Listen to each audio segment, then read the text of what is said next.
Ya, selamat pagi ya. Kita mulai saja masuk ke pertemuan ke-12. Hari ini materinya adalah negara hukum. Saya share screen terlebih dahulu.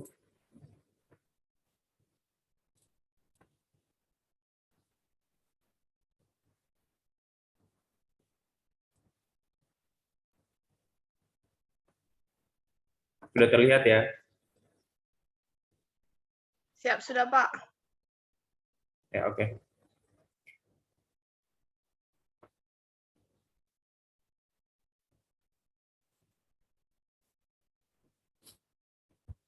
Jadi negara hukum, rule of law.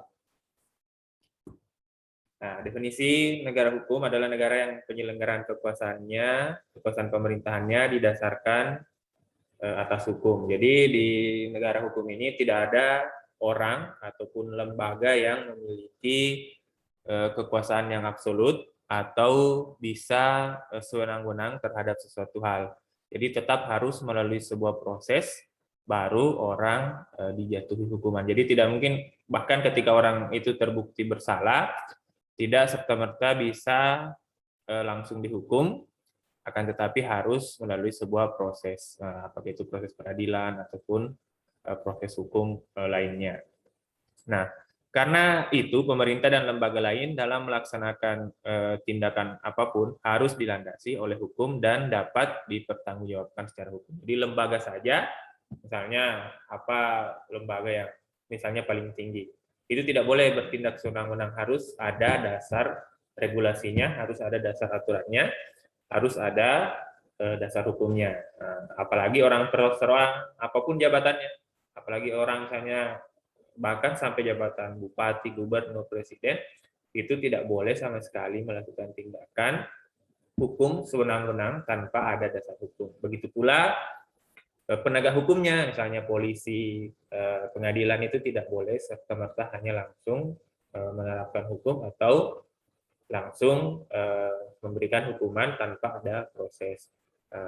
Apalagi kalau cuma masyarakat biasa kan, kadang kita melihat ada kondisi di mana ada orang yang misalnya tertangkap basah mencuri, ingin mencuri misalnya, atau tertangkap basah sedang mencuri, itu kadang ada oknum masyarakat atau ada kelompok masyarakat yang main hakim sendiri, misalnya dia dipukuli sampai babak belur baru diserahkan kepada polisi. Nah, polisi saja tidak berhak melakukan hal tersebut, apalagi masyarakat sipil. Harus ada proses hukum.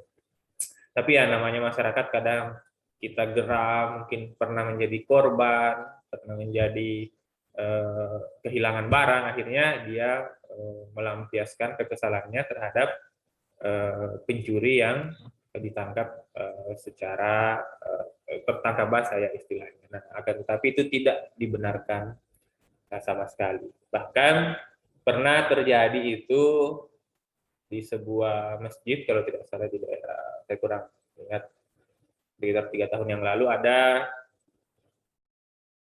seorang tukang servis ya, tukang servis peralatan elektronik ya, termasuk sound system dan sebagainya.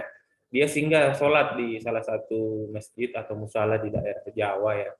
Kemudian dia dikira sebagai pencuri sound system karena beberapa hari sebelumnya atau mungkin beberapa saat di daerah tersebut sempat terjadi pencurian sound system di masjid-masjid ataupun di musala-musala, sehingga dia singgah sholat sebenarnya, akan tetapi karena banyak alat-alat elektronik yang dia bawa di motornya, sehingga dia dituduh sebagai pencuri, padahal itu adalah pekerjaannya. Nah, hal-hal seperti inilah yang harus dihindari, bahkan itu ya sampai meninggal dunia, bahkan kalau tidak salah dia dibakar hidup-hidup oleh masyarakat di sana karena dituduh mencuri sound system di daerah tersebut. Itulah mengapa itu kan belum jelas bahwa apakah betul-betul dia mencuri atau tidak. Bahkan ketika jelas pun tidak boleh diperlakukan seperti demikian, karena kita adalah negara yang menurut sistem negara hukum. Jadi aparat saja tidak boleh, polisi saja tidak boleh, tentara saja tidak boleh, presiden saja tidak boleh langsung melakukan itu, harus melalui proses peradilan pembuktian apakah betul dia melakukan kejahatan tersebut. Nah, kalaupun terbukti tidak sampai juga hukumannya sampai dibakar hidup-hidup seperti itu, akan tetapi mungkin hanya dipenjara selama beberapa tahun seperti itu. Nah, itulah yang kenapa kita sangat menjunjung konsep negara hukum ini, karena ya itu tadi ada banyak hal yang perlu dibatasi kekuasaannya. Nah, pejabat saja dibatasi kekuasaannya, apalagi masyarakat biasa. Nah, di sini disebutkan juga bahwa hukum sebagai dasar diwujudkan dalam peraturan perundang-undangan yang berpuncak pada konstitusi, berisi kesepakatan konsensus bersama atau hukum dasar negara. Dengan demikian, di dalam negara hukum, kekuasaan negara berdasar atas hukum, bukan kekuasaan belaka, serta pemerintahan negara berdasarkan pada konstitusi. Negara berdasarkan atas hukum yang menempatkan hukum sebagai hal yang tertinggi, sehingga ada istilah supremasi hukum. Jadi hukum merupakan kedaulatan tertinggi, sehingga tidak boleh ada kelompok, ada orang perseorangan, ada pejabat, ataupun lembaga yang melakukan tindakan hukum tanpa proses sesuai dengan peraturan undang-undang yang berlaku di Indonesia. Nah, kenapa sampai saat ini kita mengenal konsep negara hukum itu? Karena ada proses panjang, ada secara historis yang mempengaruhi sehingga muncullah negara hukum yang dianggap sebagai sebuah konsep negara yang paling ideal saat ini dibanding konsep negara-negara lainnya, mungkin seperti Korea Utara yang masih menerapkan sistem otoriter, tiba-tiba orang dihukum tanpa proses peradilan bisa, tiba-tiba orang hilang, diculik dan sebagainya. Nah, itu yang dianggap tidak ideal. Nah, maka muncullah konsep negara hukum sebagai konsep negara yang dianggap paling ideal dalam mengurus sebuah negara ataupun sistem pemerintahan. Negara hukum formal adalah negara yang membatasi ruang geraknya dan bersifat pasif terhadap kepentingan rakyatnya. Nah, ini awal ya. Awal dianggap negara hukum ini di mana urusan ekonomi itu tidak dicampuri oleh negara. Nah, ini terjadi di abad ke-19 di Eropa. Nah, ini awalnya, ini mungkin juga menjadi awal kenapa kita mengenal liberalisme saat ini, di mana orang bisa bersaing secara bebas dalam hal ekonomi dan negara tidak ikut campur. Nah, ini awalnya negara tidak terlalu ikut campur di dalam urusan ekonomi, dan warga negara lah silahkan bersaing, mengembangkan kehidupan ekonominya, berusaha sekuat-kuatnya untuk bisa memperkaya diri, mengembangkan usaha dan sebagainya. Nah, akan tetapi konsep lepas tangannya negara terhadap urusan ekonomi ini mendapat kecaman, mendapat kritikan dari masyarakat, di mana terutama itu ketika Perang Dunia Kedua,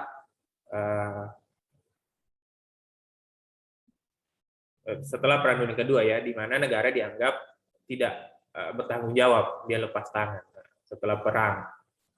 Kan kalau kondisi perang tidak mungkin orang berusaha, tidak mungkin orang berbisnis dan sebagainya, karena tidak ada kondisi kondusif ataupun yang mendukung untuk kehidupan ekonomi. Nah, jadi pasca perang itu konsep negara hukum yang pertama ini dengan membebaskan urusan ekonomi diserahkan kepada masyarakat, diserahkan kepada warga negara, itu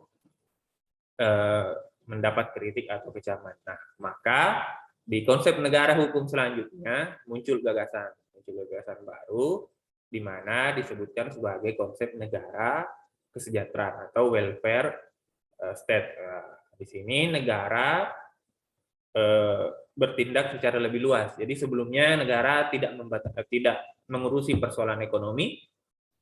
Nah, di konsep negara yang baru ini, negara kesejahteraan ini, pemerintah bisa bertindak secara lebih luas dalam urusan dan kepentingan publik, jauh melebihi batas-batas yang pernah diatur dalam konsep negara hukum formal yang tadi saya jelaskan. Yang pertama itu urusan ekonomi diserahkan sepenuhnya ke masyarakat. Nah, di konsep selanjutnya ini, welfare state ini atau negara kesejahteraan, pemerintah memiliki keleluasaan untuk turut campur tangan dalam urusan warga negaranya dengan dasar bahwa pemerintah ikut bertanggung jawab terhadap kesejahteraan rakyat. Nah, kenapa demikian? Karena ya tadi konsep sebelumnya ketika urusan ekonomi diserahkan kepada warga negara, maka akan terjadi kesenjangan yang sangat besar antara si kaya dan si miskin.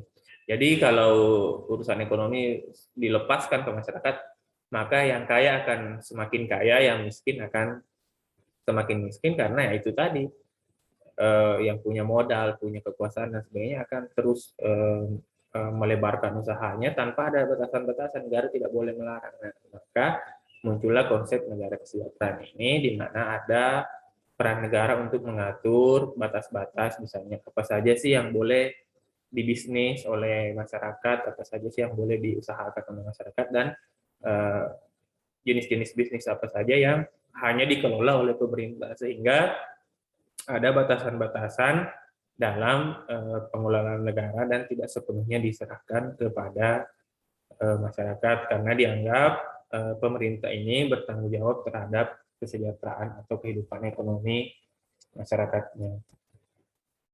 Nah, kemudian ada ciri-ciri negara hukum dari ahli-ahli hukum di berbagai negara atau di berbagai benua. Yang pertama, Frederick Julius Stahl merupakan ahli hukum Eropa, menganggap bahwa ciri-ciri negara hukum itu tentu yang pertama memiliki hak asasi manusia, menjunjung tinggi hak asasi manusia, jadi tidak boleh orang tiba-tiba hilang, tiba-tiba diculik tanpa proses peradilan. Kemudian ada pemisahan dan pembagian kekuasaan. Nah, ini yang dikenal dengan istilah trias politika. Mungkin sudah pernah saya jelaskan, trias politika itu ada pembagian kekuasaan. Kalau kita di Indonesia menganut sistem ini, trias politika ada legislatif, ada yudikatif, dan ada eksekutif. Legislatif itu DPR atau DPRD, kemudian eksekutif itu adalah bupati, presiden, gubernur, kemudian yudikatif itu adalah lembaga-lembaga peradilan di bawah Mahkamah Agung. Nah, jadi ada yang berfungsi untuk membuat aturan, ada yang berfungsi melaksanakan aturan, dan ada yang berfungsi mengawasi pelaksanaan aturan tersebut. Nah, kemudian ciri yang ketiga adalah pemerintahan berdasarkan peraturan-peraturan peradilan administrasi dalam perselisihan. Jadi ada peradilan-peradilan, ada pengadilan-pengadilan untuk mengatasi persoalan perselisihan, ataupun misalnya ada sengketa-sengketa, maka harus diproses secara peradilan. Tidak boleh langsung saja diselesaikan secara kekuasaan, secara penuh, diupayakan selesai dengan sistem peradilan. Kemudian A.F.B. Said, dia merupakan ahli hukum Anglo-Saxon.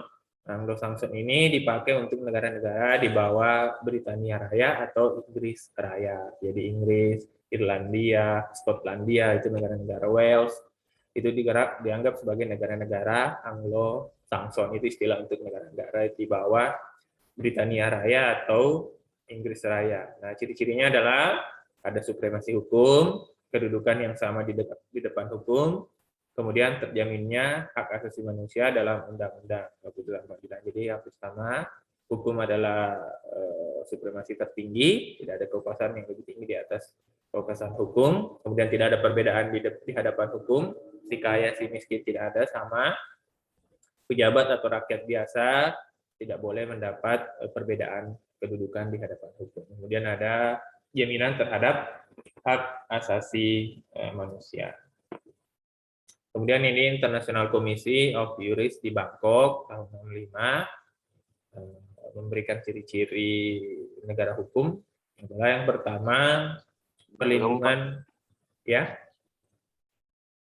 perlindungan konstitusional, dalam arti bahwa konstitusi selain DPRD menjamin hak individu, harus menentukan pula cara prosedural untuk memperoleh perlindungan atas hak-hak yang dijamin. Jadi satu orang saja atau sedikit orang saja itu perlu mendapat penjaminan atas hak-haknya. Jadi satu orang saja, ada beberapa pendapat ahli yang mengatakan ketika satu orang warga negara saja yang haknya dilanggar oleh negara, hak asasi manusia ataupun hak lain dilanggar oleh negara, maka itu dianggap negara sudah gagal menyelenggarakan hak asasi manusia. Apalagi kalau banyak orang yang dilanggar hak-haknya. Kemudian badan kehakiman yang bebas dan tidak memihak, jadi dianggap harus peradilan ataupun lembaga-lembaga hukum itu tidak boleh memihak pada salah satu kelompok, salah satu orang harus bersikap netral. Kemudian kebebasan untuk menyatakan pendapat, silakan berpendapat, bisa melakukan demonstrasi, bisa langsung menghadap ke pejabat ataupun ke legislatif untuk menyampaikan aspirasi. Kemudian ada pemilihan umum, ya seperti kita sudah ada pemilihan umum setiap 5 tahun sekali, mulai level DPRD sampai presiden itu dipilih secara langsung dan bebas, tidak ada tekanan untuk memilih partai tertentu, tidak ada tekanan untuk memilih calon tertentu. Kemudian ada kebebasan untuk berorganisasi, ya silakan berorganisasi, apakah itu organisasi di bidang hobi misalnya, di bidang kesenian, bidang olahraga, ataupun di kelompok-kelompok misalnya kerukunan keluarga dan sebagainya, silakan berorganisasi selama itu tidak bertentangan dengan Pancasila dan Undang-Undang Dasar. Kemudian beroposisi ini ya bisa saja kita berada dan tidak mendukung misalnya pemerintah, misalnya kita kritik-kritik gitu, silahkan saja kita berada di luar pemerintahan. Nah, yang penting tidak itu tadi tidak melanggar Pancasila dan Undang-Undang Dasar. Kemudian ada ciri menurut Frans Magnus Suseno mengenai negara hukum. Nah, di sini yang pertama, fungsi kenegaraan dijalankan oleh lembaga, ya tentu kita punya lembaga mulai legislatif, eksekutif, yudikatif maupun lembaga-lembaga negara, ada kementerian, ada lembaga independen dan sebagainya yang diatur berdasarkan undang-undang. Jadi tidak boleh langsung saja bikin lembaga ini tanpa ada undang-undang yang mendasarinya. Kemudian undang-undang dasar menjamin hak asasi manusia, karena tanpa jaminan tersebut. Ya, ada pertanyaan? Ya. Kenapa? Izin bergabung, Pak. Oh ya, silakan. Nah, di sini undang-undang menjamin hak asasi manusia, karena tanpa jaminan tersebut hukum bisa menjadi sarana penindasan. Jadi bisa saja orang ditindas menggunakan alat-alat negara. Misalnya bisa kita dalam tanda kutip ya, ada oknum, kita menggunakan oknum polisi misalnya, kita menggunakan oknum tentara untuk menekan seseorang. Misalnya kita ada sengketa nih, sengketa tanah dengan seseorang. Tapi karena kita mungkin punya keluarga oknum polisi, oknum tentara, kita pakai mereka untuk menekan lawan kita ini. Nah, nanti kalau tidak mau mengalah di pengadilan mengenai tanah ini, akan saya gini, akan saya punya polisi loh, keluarga polisi loh, dan sebagainya. Itu tidak boleh sama sekali. Maka Undang-Undang Dasar harus menjamin hak asasi manusia. Kemudian badan-badan negara menjalankan kekuasaannya dan hanya taat pada dasar hukum yang berlaku. Jadi harus ada dasar hukum penyelenggaraan lembaga-lembaga, institusi-institusi, badan-badan yang ada di negara. Jadi tidak boleh berjalan tanpa regulasi, berjalan tanpa aturan, harus sesuai dengan aturan yang berlaku. Kemudian terhadap tindakan dan badan negara, masyarakat dapat mengadu. Jika mendapat kesewenang-wenangan misalnya, bisa saja Anda mengadu, termasuk lembaga pendidikan. Jika merasa diperlakukan tidak adil, diperlakukan sewenang-wenang oleh misalnya Polnes misalnya atau jurusan kemaritiman, Anda boleh mengadu. Apakah itu ke polisi ataupun itu melalui proses pengadilan, itu bisa saja. Jika merasa bahwa ada hak Anda yang dilanggar, jadi tidak absolut kekuasaan Polnes terhadap Anda, tidak absolut kekuasaan jurusan kemaritiman terhadap mahasiswa-mahasiswanya atau taruna dan taruninya. Tetap ada aturan yang mengaturnya. Jadi apalagi kalau cuma senior-senior yang melanggar hak-hak Anda, misalnya Anda merasa saya diperlakukan seperti apa, itu boleh saja Anda melaporkannya. Nah, diupayakan dulu dilaporkan secara kelembagaan. Jika memang tidak bisa diselesaikan, maka bisa dilakukan proses pengadilan. Nah, pernah ada beberapa kasus kan, di sekolah-sekolah kedinasan, sekolah-sekolah asrama itu, nanti kasusnya besar, bahkan sampai sakit, bahkan sampai tewas di asrama, baru ketahuan bahwa ternyata ada pelanggaran-pelanggaran yang dilakukan oleh taruna-taruna atau senior-seniornya terhadap juniornya.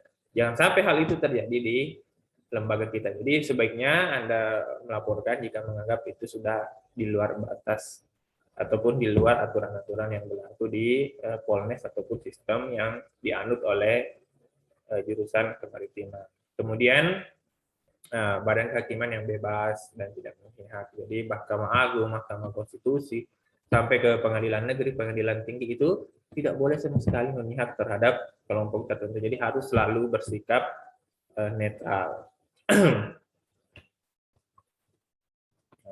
Kemudian hubungan negara hukum dengan negara demokrasi.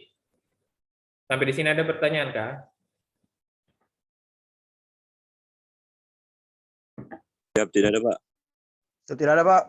Nah, saya lanjut ya. Apa hubungannya negara hukum dengan demokrasi? Ini dianggap dua sisi mata uang. Nah, jadi kenapa disebut dua sisi mata uang? Nah, dua sisi mata uang itu kan satu benda, tapi dia tidak bisa terpisah.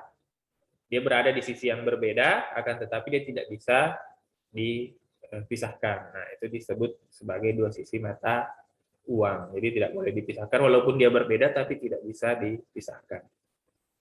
Konsep negara hukum material mensyaratkan adanya demokrasi. Begitu pula demokrasi mensyaratkan adanya wadah negara hukum dalam pelaksanaannya. Jadi hubungan negara hukum dengan demokrasi itu saling berkaitan, karena negara hukum harus merupakan juga negara yang menganut sistem demokrasi. Nah, tidak mungkin demokrasi ini berjalan, kebebasan berpendapat, kebebasan beraspirasi, itu berjalan ketika tidak ada aturan, tidak ada hukum yang mengaturnya. Jadi, kenapa tadi disebut sebagai sisi mata uang? Nah, karena itu tadi, mereka saling berkaitan. Jadi, saling berkaitan satu sama lain. Nah, jadi, negara hukum harus mensyaratkan demokrasi.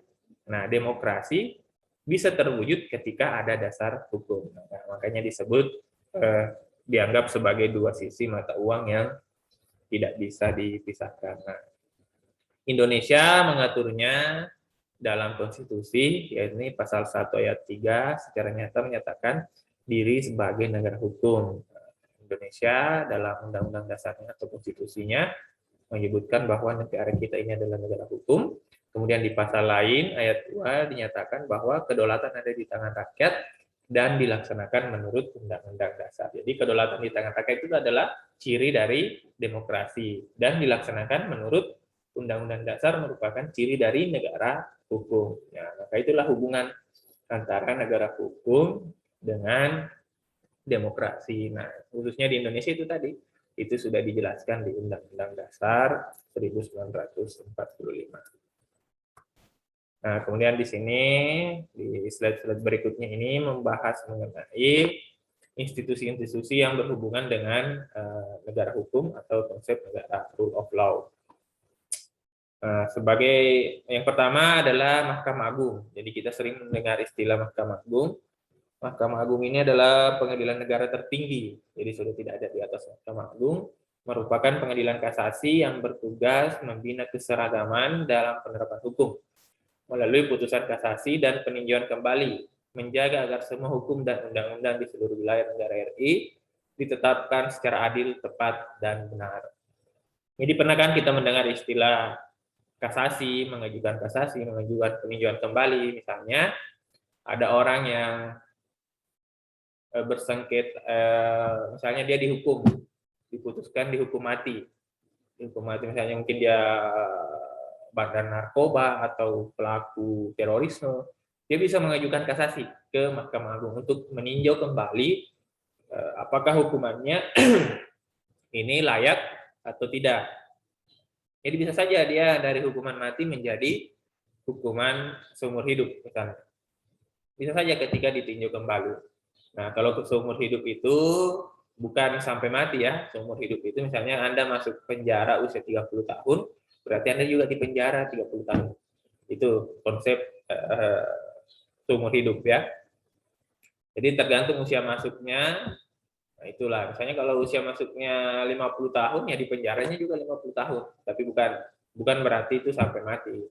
Nah, tapi kalau sampai 100 tahun juga ya umurnya kemungkinan besar ya sudah mati juga ya.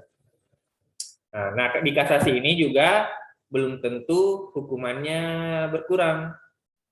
Bisa saja bertambah. Ada berapa kasus koruptor ya, mungkin di pengadilan tindak pidana korupsi, pengadilan tipikor itu dia divonis misalnya 4 tahun atau divonis 5 tahun.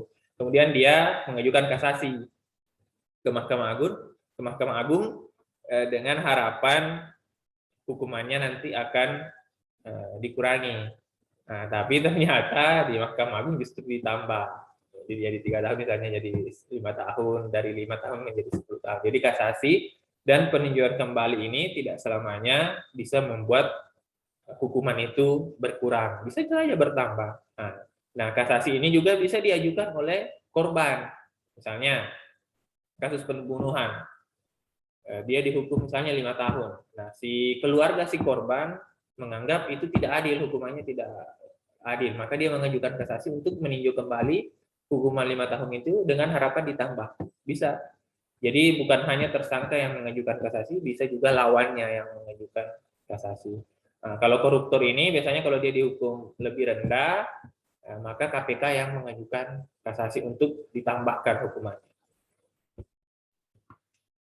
Kemudian ada juga Mahkamah Konstitusi. Nah, Mahkamah Konstitusi ini biasanya menguji undang-undang.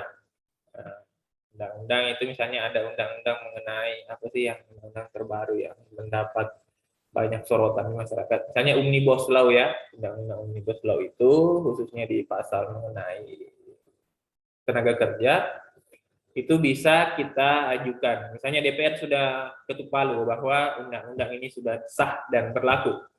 Maka masyarakat atau kelompok masyarakat atau lembaga bisa mengajukan apa ya istilahnya? Mengajukan menguji kembali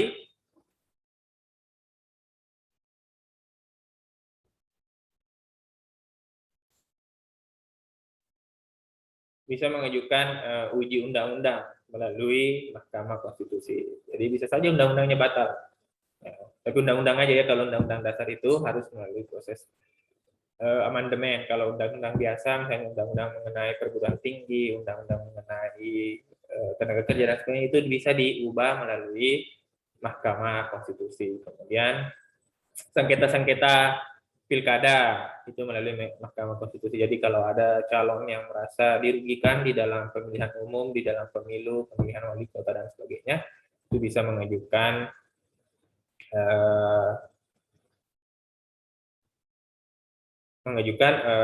melalui Mahkamah Konstitusi untuk mengambil keputusan yang lain. Kemudian pembubaran partai politik, memutus perselisihan tentang hasil pemilihan umum itu bisa di Mahkamah Konstitusi. Kemudian kalau komisi yudisial ada juga. Kalau komisi yudisial ini biasanya dia mengadili hakim-hakim yang dianggap tidak netral atau mengambil keputusan yang salah. Ini bisa. Jadi hakim itu juga diawasi. Nah, kalau itu bisa disebut sebagai komisi disiplin dan sebagainya ya. Jadi dia namanya komisi yudisial. Jika ada hakim atau lembaga-lembaga ataupun oknum hakim yang dianggap mengambil keputusan yang tidak tepat, maka bisa disidang juga di komisi yudisial. Kemudian kalau Kejaksaan Agung ini adalah yang melakukan penuntutan ya, pemeriksaan tambahan, penuntutan dan pelaksanaan. Jadi kalau misalnya ada kasus pembunuhan, pencurian dan sebagainya, narkoba dan sebagainya, yang menuntut itu jaksa. Lembaganya adalah Kejaksaan Agung. Kalau di tingkat kabupaten atau kota, Kejaksaan Tinggi ya, Kejaksaan Negeri. Jadi jaksa-jaksa ini yang bertugas menuntut pelaku-pelaku atau terduga pelaku kejahatan. Nanti hakim yang memutuskan apakah dia betul-betul bersalah atau tidak. Kemudian ada juga yang disebut pengacara. Nah, ini lawannya.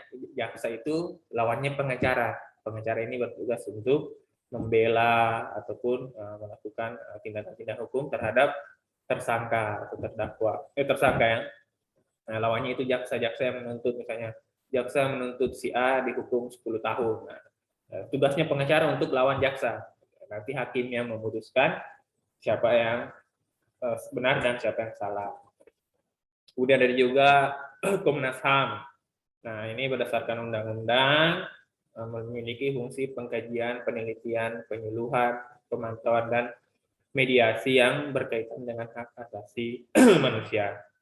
yang sering kita dengar ini lembaga ya, untuk jika ada pelanggaran HAM atau ada potensi-potensi pelanggaran HAM, ini yang bertugas untuk menyelidiki sampai memberikan penyuluhan dan mediasi.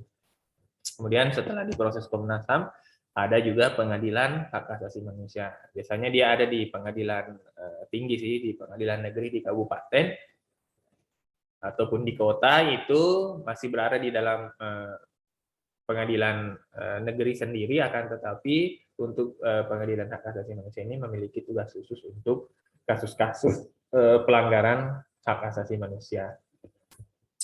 Kemudian ada LPSK, Lembaga Penjaminan Saksi dan Korban. Jadi kalau ada saksi-saksi ya bisa dilindungi oleh LPSK. Misalnya kita lawannya misalnya dia mafia besar, atau mungkin pejabat-pejabat yang punya power, punya kekuasaan, maka LPSK berperan untuk melindungi. Jangan sampai dia diculik, misalnya dihilang, menghilangkan barang bukti, menghilangkan saksi dan sebagainya, maka ada peran LPSK di sana, Lembaga Penjaminan Saksi dan Korban. Kemudian ada Polri, menjaga ketertiban, keamanan. Nah, ini sudah sering kita dapat, ini tugas Polri. Kemudian ada KPK juga ya, KPK itu untuk penyelidikan, penyidikan, dan penuntutan masalah-masalah korupsi, termasuk pencegahan. Tugas KPK juga melakukan pencegahan-pencegahan. Bagaimana melakukan pencegahan ya? Bisa dengan sosialisasi, dengan rapat-rapat dengan pelaksana-pelaksana atau penyelenggara negara.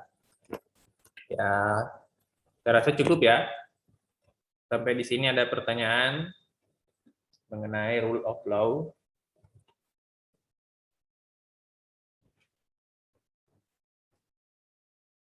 Siapa? Saya mau nanya, Pak. Silakan. Adakah, Pak, contohnya ya HAM yang tidak adil di Indonesia, Pak? Kalau disebut tidak adil, pasti ada ya. Pasti ada, akan tetapi yang paling banyak kalau di Indonesia itu yang belum selesai. Kasus pelanggaran-pelanggaran HAM, walaupun ada ada tadi Komnas HAM, ada pengadilan hak asasi manusia, akan tetapi masih banyak kasus-kasus lama yang tidak selesai. Misalnya kasus pelanggaran tentara di Aceh itu tidak selesai sampai sekarang, kan banyak orang yang masyarakat yang terbunuh di sana dan tidak ada kasus penyelesaian kasusnya. Kemudian kasus Trisakti waktu demo mahasiswa 98 itu juga tidak terbukti. Ada sih beberapa yang dihukum, tapi biasanya aktor-aktor utama pelaku pelanggaran HAM ini tidak terbukti. Nah, itu hampir di semua negara sebenarnya terjadi. Nah, setiap negara berupaya sebenarnya untuk meminimalisir hal tersebut, tapi ya biasanya berhadapan dengan orang-orang besar, orang-orang yang punya power dan kekuasaan, bahkan sampai mafia-mafia terlibat dan sekarang tidak bisa terbukti tapi tidak bisa dihukum. Nah, itu masalah di hak asasi manusia dan bukan hanya terjadi di Indonesia, termasuk kemarin di Timur Timur banyak kasus pelanggaran HAM. Dan pelanggaran HAM ini tidak selamanya dilakukan oleh negara, bisa juga masyarakat dengan masyarakat terjadi pelanggaran hak asasi manusia. Banyak sebenarnya kasus yang terbukti tidak ada di permukaan tapi tidak bisa dihukum seperti itu.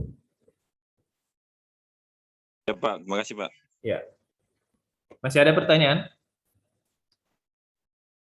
Bahkan kasus Munir itu kan Munir itu dia pegiat HAM, Ya, Pak. dia diracun di pesawat, dia mau ke Belanda untuk sebuah kasus pelanggaran HAM, tapi di pesawat dia diracun dan ternyata pilotnya terlibat. Nah, pilot itu saja yang dihukum dan si pilot ini tidak pernah mengungkapkan siapa yang suruh, siapa aktor utamanya. Nah, dia dihukum yang si Polikarpus ya kalau tidak salah namanya. Dia kalau tidak salah pilot di pesawat itu, kemudian dia yang meracun si Munir ini kegiatan. Nah, sampai sekarang itu juga tidak terbukti, tidak terbuka sampai seluas-luasnya, hanya si Polikarpus ini yang dihukum di penjara dan sudah lepas, dan sepertinya dia sudah meninggal dunia setelah lepas dari masa hukuman. Dia meninggal dunia si pelaku, tapi dia tidak pernah mengungkapkan siapa yang suruh dan sebagainya. Nah, itu adalah masalah-masalah yang umum yang terjadi di kasus-kasus pelanggaran hak asasi manusia. Masih ada pertanyaan? Coba nyalakan semua kameranya, saya mau screenshot. Pimpinan Samura Diki Efranda, Trihadi, Heriadi. Heriadi belum.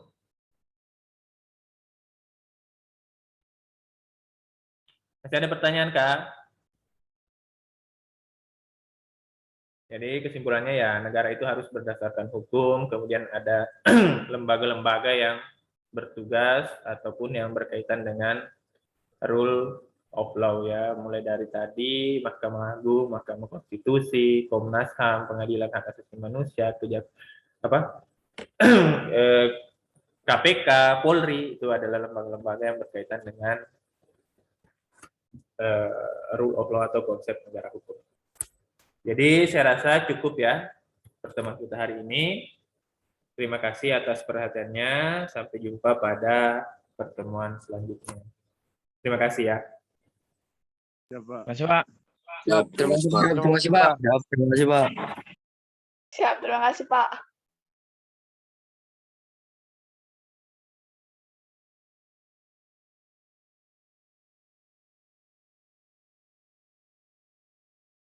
Silakan meninggalkan room. Silakan. Izin keluar, Pak. Siap, izin keluar Pak. Pak. Siap, izin keluar, Pak.